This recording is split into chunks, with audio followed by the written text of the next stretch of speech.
Everybody holding up okay? Pretty close? Long day, it's not over yet. Hey, we do a thing here at eTown Hall every now and then. It's called Hippie Bluegrass Church. And what it is a giant sing-along with a live bluegrass band, and we project the words to all the songs, and everybody sings, and then I read some poetry, some other stuff. But Hippie Bluegrass Church starts with everybody making a tone. So let's do that just to change it up for a minute. Everybody make that tone. And then somebody's gonna go to the third. It's a nice hum. Wow, that's a beautiful sound. That's a beautiful sound. We're all together now. We're all together, which is the nature of our little panel. We're going to talk about how we can all be together on behalf of the challenges we face and working across the aisle. And we've got two Republicans who are passionate about climate change and about changing things. And the idea that this is a partisan issue is a curious one, and that's what we're going to explore. And why don't we start, Trammell, why don't you start with just talking about why it's an anomaly, why it's a curiosity that Republicans feel that way. It works, yeah. So I've been a green Republican, and I suppose I still am.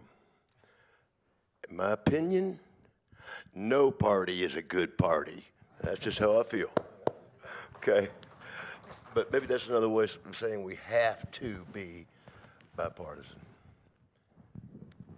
Bill. Well, you know, I have been a Republican all my life. It gets harder and harder. We need your help. We need your support. Somebody's got to do it. I believe in actual free enterprise. I believe in actual small business. I believe in actual conservation. And conservation movement had been very strong historically in the Republican Party. We cannot... Bill? Yes? Some of y'all don't know about the Bill and Trammell show. Yeah. Okay. Bill? Yeah. What's the difference between environmentalists and conservationists? Money. Money? Yeah. Yeah. Conservationists got it. I'm talking about the ranchers. It's true. It's true. And there's a balance. You know, my belief, I'm really an integral politics person. If anybody knows Ken Wilber, he was champion of this. That conservatives are about conserving what we have, traditions, what we have created. Progressives are about extending that to more people or extending the benefits to more people. A healthy, balanced society is one that has half the people protecting what we have and half extending it further. I think that's a healthy political system, but right now we have a system that artificially divides us into two tribes and makes money by convincing us that we can't possibly get along, that our differences are so deep that we can't possibly even talk to each other. Now you're talking about the book that you wrote and I didn't. But it's got your name on it, Trammell. Yeah. It's got Well, let me jump in here for a second and just ask you, because you're talking about sort of this cliche of conservatives wanting to protect and preserve what already exists. We are in an era right now where so-called conservatives are actually trying to destroy what already exists in the form of conventional democracy and the assault on January 6th and other things that is absolutely not about conservation. Not the conservatives you're talking about. I think when Donald Trump was first elected president, the common rhetoric in my friends in the Republican Party is, well, we know he's not a Republican, but he's there, and we're going to use that to our benefit. It was within a year, I think, that all of a sudden he was the new definition of a Republican and a conservative, and I don't think that he is that. He is not that. We don't have. But that's where we are now. It is where we are. However, it's mostly there because we've been convinced that that's where we are. Here's the media. There are two industries that make a lot of money by keeping us divided. What are those two industries? Media And politics, exactly. The political power brokerage industry. This is the industry that profits by creating a tribe on the right, by taking the very most arrogant, elitist things that anyone on the left ever says and amplifying them. So that's the only thing. If you're in red America, that's the only thing you hear about blue America is the most elitist, insulting statements that they make. If you're in blue America, all you hear are the most arrogant, insulting, racist, misogynist, disturbing, violent statements on the right. That's all you hear.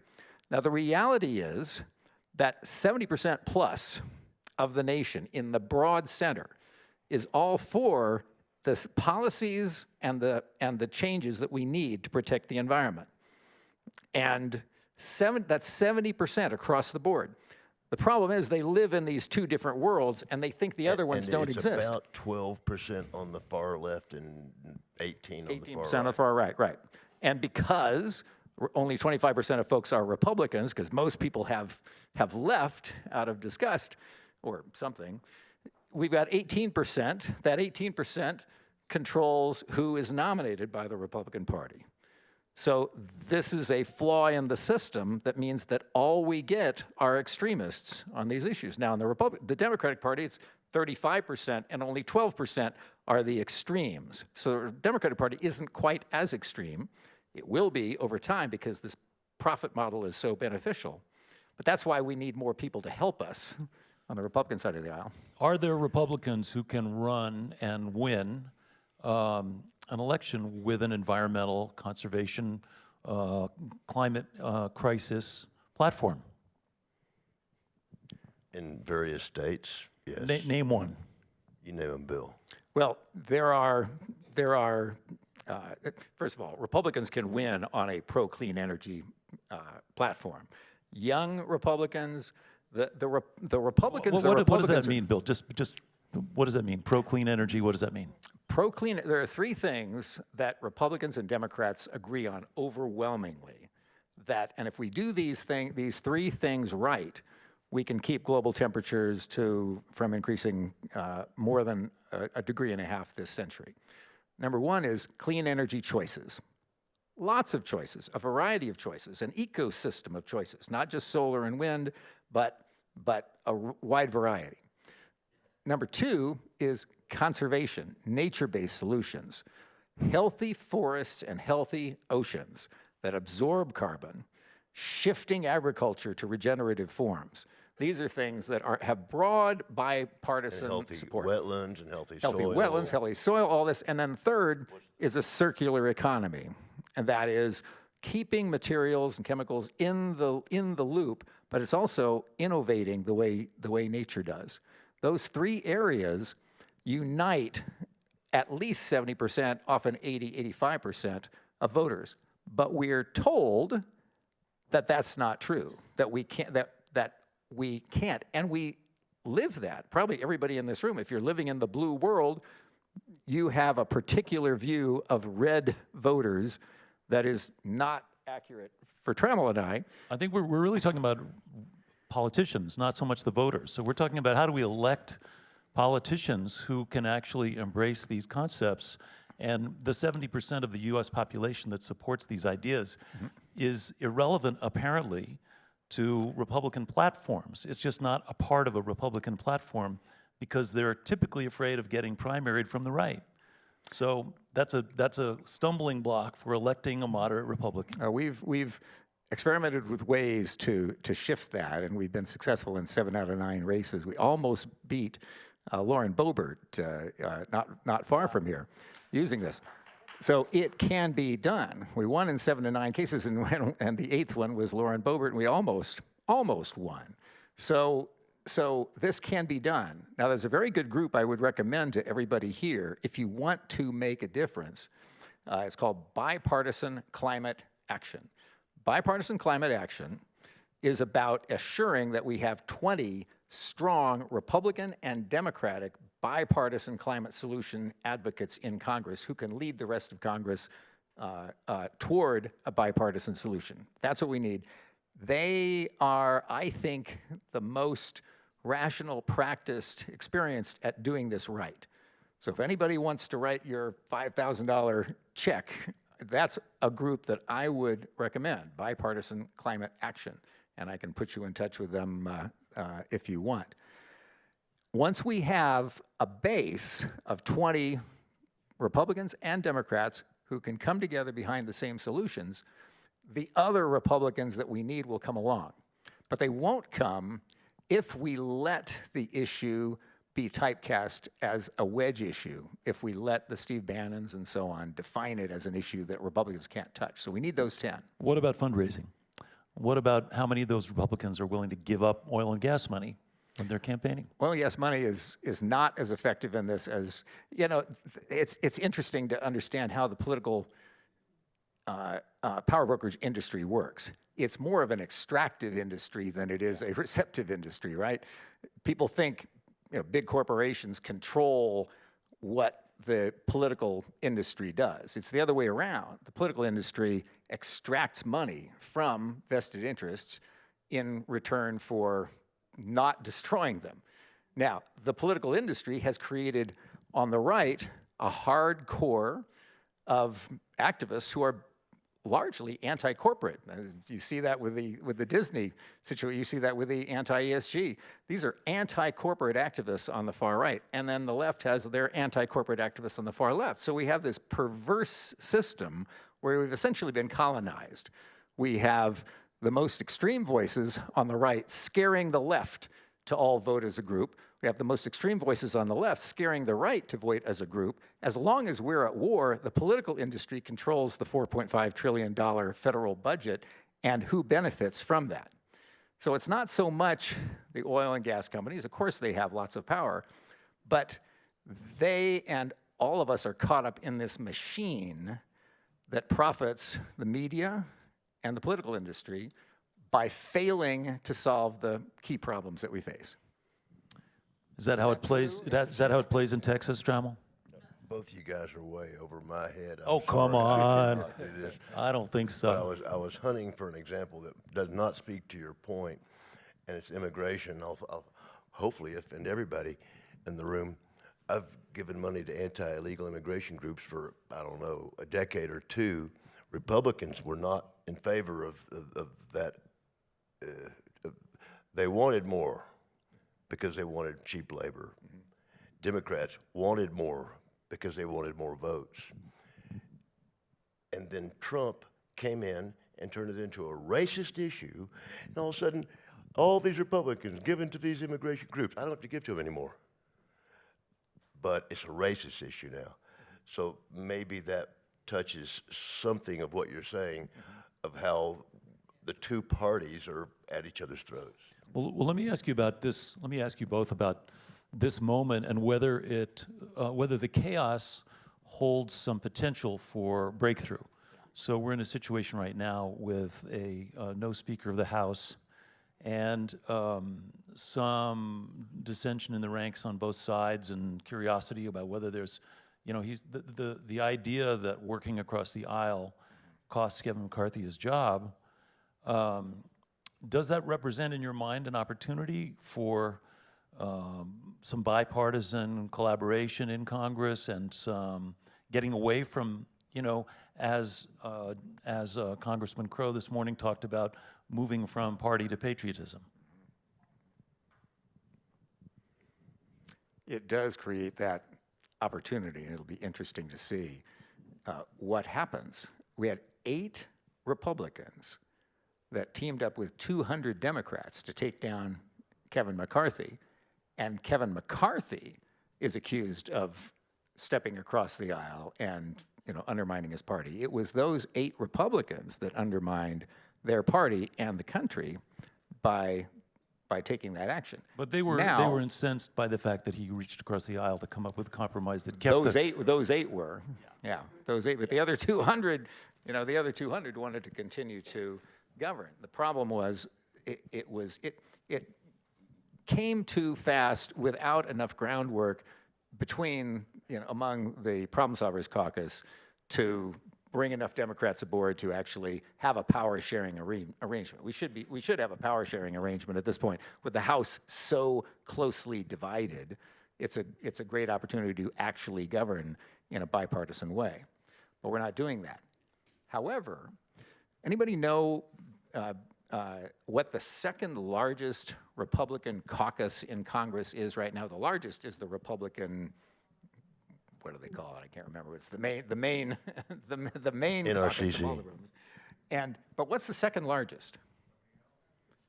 Not the Freedom Caucus, but Not the Freedom Caucus, way down. The second largest is the Conservative Climate Caucus, with almost 80 members.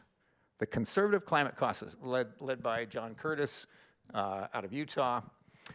Is it a lukewarmist group? And what's that? Is it a lukewarmist group? It's not lukewarmist. It's a pro-climate. It's a legitimate pro-climate group. Now they recognize there's a lot of moderates there, but also a lot of very safe Republicans who recognize that climate change is a real issue.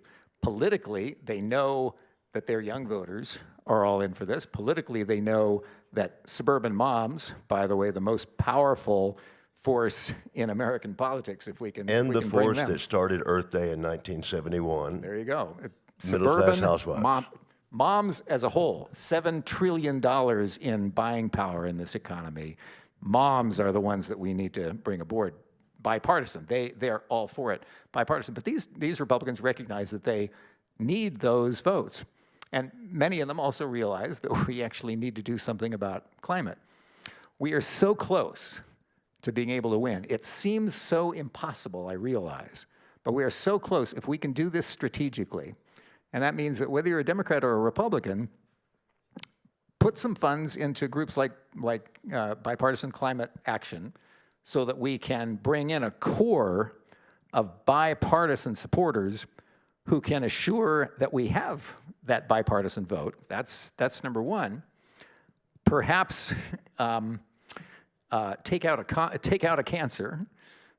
Around here we have a local congresswoman who could be retired if she doesn't. And I say this as a Republican. This is just me speaking. I am not representing any group or anyone other than myself. But I think that would be symbolically a valuable thing to happen, and here you are right in this community where it can happen. And then the third thing I would say is quite literally, Trammell and we are convening a group at EarthX. April 22 to April 27th, Dallas, Texas, EarthX. And this is going to be a high impact event. April 24th. April 24th and throughout. But we are bringing together, first of all, for those of you who don't know, and you probably know because you know Trammell, EarthX has been the largest gathering of environmentalists on the planet. 170,000 people at the last event pre-COVID, 180,000. Extraordinary. And what I think is even more important, it's the most diverse. It has the broadest diversity in all of the traditional categories that we know, as well as worldview The participants. diversity. The Government, participants. or education, general public, industry, small businessmen. So we have the subject matter, all subject matters, not just climate. Right. And perspectives and worldviews. So what Trammell has done, this year, we've got the hunters coming on Thursday and Friday. Wildlife conservation through hunting and fishing. Yeah, we have them.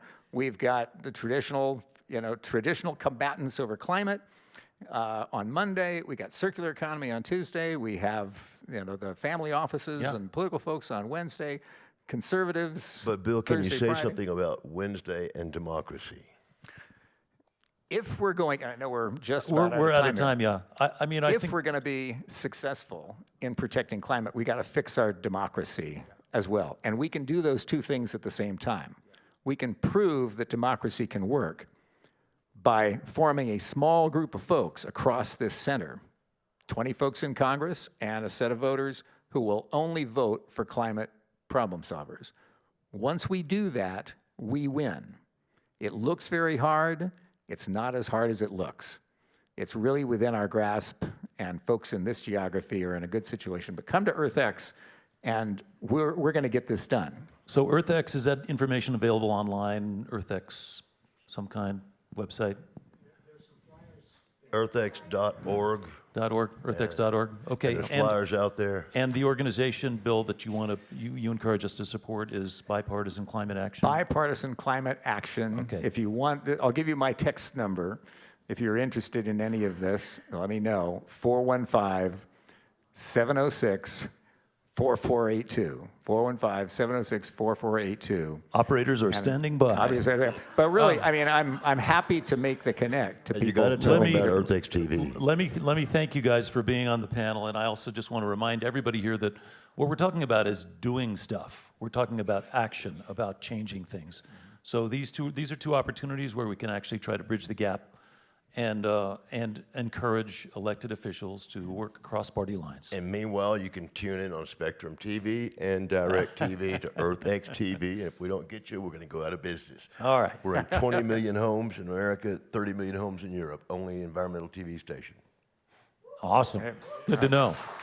Thank you both, Bill Shireman, Trammell Crow.